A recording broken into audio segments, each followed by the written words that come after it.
안녕하세요. 재테크농부입니다. 이번 주에 있었던 몇 가지 이슈들에 대해서 알아보겠습니다. 그리고 간단하게 최근 미국 시장을 분석해 보겠습니다. 바로 시작하겠습니다. 구독과 좋아요 부탁드립니다.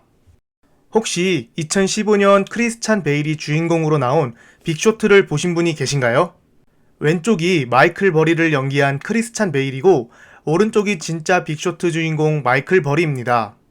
마이클 버리는 2008년 글로벌 금융위기 당시 서브프라임 모기지 사태가 터질 것을 예견해서 주가가 떨어진다에 베팅해서 큰 부를 얻은 사람입니다.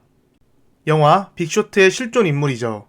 이 사람이 테슬라 하락에 무려 5억 달러를 베팅했습니다. 간단하게 이 서브프라임 사태에 대해서 말씀해 드리겠습니다. 서브프라임 모기지는 주택담보대출에서 심사에 통과하지 못하거나 신용등급이 낮은 사람들을 위한 대출입니다.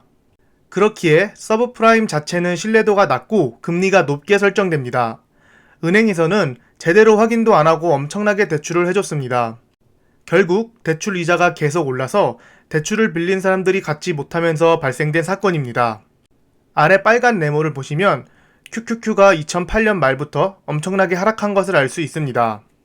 미국 SEC가 1억 달러 이상의 자산을 운용하는 투자자가 매 분기 말로부터 15일 이내에 보유 지분의 변동사항을 보고하도록 한 것이 13F 보고서입니다. 마이클 버리가 이끄는 사이언 에셋 매니저먼트는 지난 1분기 주식 80만 주 이상에 상당하는 테슬라 풋 옵션 계약을 매수한 것으로 보고했습니다. 매수 날짜는 21년 3월 31일 기준이고 풋 베팅 하나당 100주라고 보시면 됩니다. 마이클 버리가 풋 베팅을 잡은 이유로는 테슬라가 탄소 배출권으로 이익을 내는 형태는 지속되기 어려울 것이라고 예상했습니다. 테슬라의 매출 상당 부분은 탄소 배출권 판매에서 나왔는데 앞으로 전기차를 생산하는 완성차 업체가 늘어나면서 해당 매출이 줄어들 것이라는 전망을 보였습니다. 그리고 이달 초에 피아트 크라이슬러와 푸조 시트레잉이 합병하면서 출범한 스텔란티스는 합병으로 테슬라의 탄소 배출권을 구매할 필요가 없어졌다고 말했습니다. 마이클 버리의 숏 베팅량은 5억 3,340만 달러로 그의 전체 포트폴리오의 40%에 달합니다. 풋 옵션은 주가가 하락하면 이익을 얻는 만큼 테슬라 주가가 내려갈 것으로 보고 빅숏을 한 것입니다. 그리고 마이클 버리는 20년물 국채 ETF TLT의 풋 옵션을 사들이고 국채를 공매도해서 돈을 버는 ETF TBT에 대해선 콜옵션을 매수했습니다. 즉 인플레이션이 올 것이라는 것에 베팅을 한 것이죠. 또한 보시면 구글과 페이스북에 대해서는 콜옵션, 상승에 베팅한 것을 볼 수 있습니다. 그리고 사이언 에셋 매니지먼트를 보면 특이한 종목이 있어 가져와 봤습니다. 얼마 안 되는 물량이지만 유일하게 스펙 주식인 VACQ가 있습니다. VACQ는 왼쪽 아래에 있는 사진처럼 제가 최근에 분석했던 스펙 주식입니다. 관심 있으신 분들은 오른쪽 위 제 영상을 확인해 주세요. IPO2에 대해서 알아보겠습니다. 최근 소파이 합병 소식이 나오면서 주식이 급등하고 있습니다. 기간 물량은 52% 정도고 최근 3개월 사이 6% 정도 물량이 늘었습니다. 하지만 조금 걱정스러운 게 현재 숏 비율이 42% 정도 됩니다. 합병 후에 주가 하락을 예상한 것인지 주가가 변동성이 클 것이라 예상됩니다. 소파이 락업에 대해서 간단히 말씀드리면 파이프 투자자들은 합병 후 한 달 뒤에 자유롭게 풀립니다. 물량은 약 14% 정도입니다. 하지만 보통 파이프 투자자들은 장기를 보고 매수하는 거기 때문에 주가에 큰 영향은 없는데요. 보통 워런트나 기존 소파이 주주들 물량으로 주가가 많이 하락합니다. 소파이의 워런트 락업 해제는 일부는 합병 후 30일 이후부터 매도 가능하며 대부분 물량은 1년 뒤 또는 180일 이후에 풀립니다. 또한 기존 주주들 물량이 70% 정도 되는데 합병 마감일로부터 180일 이후에 락업이 전부 해제됩니다. 하지만 락업 주식의 34%가 합병 마감일로부터 30일이 지나고 이후 30일 내에 20거래일 동안 12.5달러를 유지하면 락업이 해제됩니다. 락업 주식의 50%가 합병 마감일로부터 30일이 지나고 이후 30일 내에 20거래일 동안 15달러를 유지하면 락업이 해제됩니다. 즉, 가격이 현재 15달러 이상이기 때문에 합병 후 2달 이내에 많은 락업 물량이 나올 수도 있습니다. 최근 소파이는 거래 가능한 암호화폐 종류를 확장했습니다. 로빈후드 및 위블과 같은 다른 주식 거래 플랫폼에서 사용할 수 없는 암호화폐들을 추가했습니다. 오른쪽이 새로 추가된 암호화폐 종류입니다. 보시면 카르다노, 체인링크, 파일코인, 스텔라 등이 있네요. 왼쪽 사진은 실제 소파이 앱에서 거래하는 모습입니다. 카르다노를 거래하고 있는 모습입니다. 그리고 소파이는 비트코인과 이더리움 리워드 프로그램을 시작했습니다. 소파이 신용카드의 2% 캐시백 보상을 비트코인 또는 이더리움으로 받을 수 있다고 합니다. 드디어 IPO2가 소파이랑 합병 투표를 진행합니다.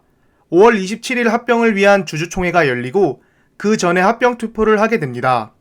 합병 투표가 찬성으로 발표되면 6월 1일부터 티커명이 소파이로 바뀌게 됩니다.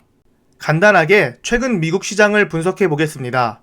미국 뉴욕 엠파이어 스테이트 제조업 지수는 전월 26.3보다 줄었지만 예측치 23.9를 넘은 24.3이 나왔습니다. 이 생산업 지수가 올라갈수록 경제가 활성화되고 있다는 뜻입니다. 그리고 소비자들의 인플레이션 기대뿐 아니라 시장의 기대 인플레이션 측정 지표인 미 국채 10년물 BEI도 이미 페드의 목표인 2%를 넘는 수치를 보여주고 있습니다.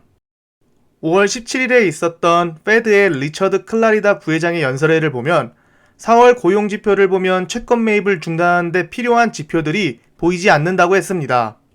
인플레이션 상승 압박은 일시적이며 너무 오르면 페드가 가진 도구를 사용해서 인플레이션을 막는다고 했습니다.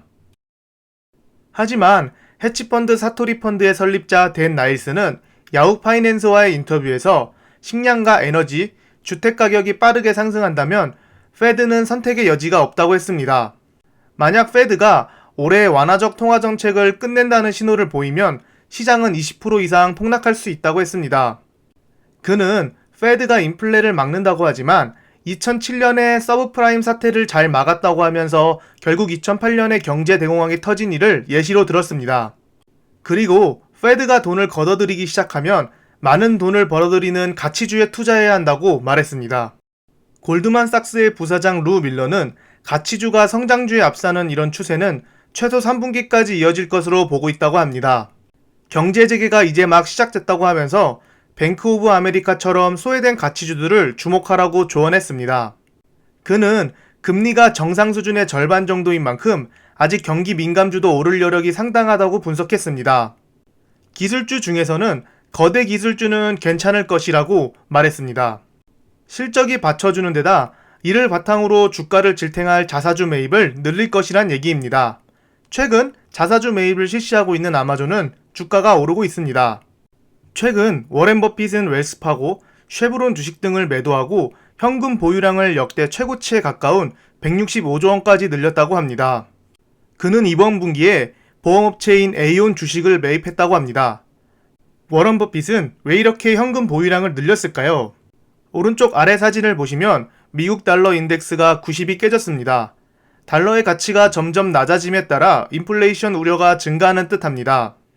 워런 버핏은 인플레이션이 오면 주식시장에 큰 조정이 올 것이라 예상하며 현금을 늘리는 듯합니다. 또한 지수가 많이 빠지게 되면 원자재들도 빠지니 정유회사 쉐브론의 비중을 줄인 게 아닐까 예상해봅니다.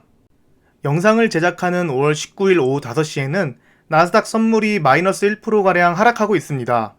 어제는 급등했고 오늘은 다시 하락하고 역시 큰 변동성을 보여주고 있습니다.